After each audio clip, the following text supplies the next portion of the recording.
Hello everyone, welcome back to Nisha's maths master class. आणि जसं मी आता जो व्हिडिओ बनवला त्याच्यामध्ये तुम्हाला घटक 1 आणि घटक 2 हा मराठी पेपराविषयी मी तुम्हाला सांगितलं. तर मी आता घटक 3 वर जाते मुलांना.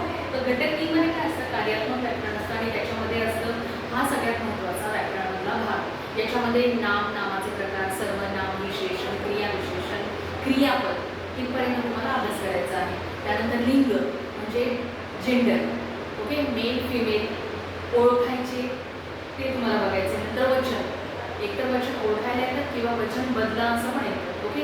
त्याच्यानंतर विरामचिन्हे. विरामचिन्ह ऑलरेडी तुम्हाला दिलेले 4 ते 5च आहे. सगळ्यात महत्त्वाचं पहिलं पूर्णविराम, दुसरं आहे स्वल्पविराम, तिसरं आहे अपूर्णविराम म्हणजे त्याला आपण अर्धविराम म्हणतो, आणि चौथा आहे उद्गारवाचक चिन्ह आणि प्रश्नवाचक चिन्ह किंवा प्रश्नार्थक चिन्ह. त्यानंतर शुद्ध आणि अशुद्ध शब्द. आता शुद्ध आणि अशुद्ध शब्दामध्ये मुलांना खूप कन्फ्युजन होतं का, तर वेलांटी, काना, मात्रा, उकार याचे आपल्याला प्रॉपर असं नॉलेज नसतं. त्याच्यामुळे शुद्ध शब्द ओळखणं थोडंसं कठीण जातं. तर त्याच्यावर तुम्ही फोकस करायचं आहे. आणि नंतर आहे ते म्हणजे सामान्य ज्ञान आणि साहित्य. म्हणजे मराठी साहित्य संमेलनामध्ये जे जे कवी, लेखक होऊन गेले तर त्यांच्याविषयी माहिती असते. आणि सामान्य ज्ञान म्हणजे जनरल नॉलेज.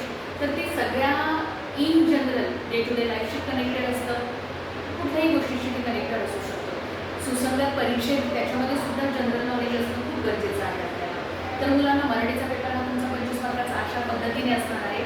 तर सिम्पल आणि इझी आहे.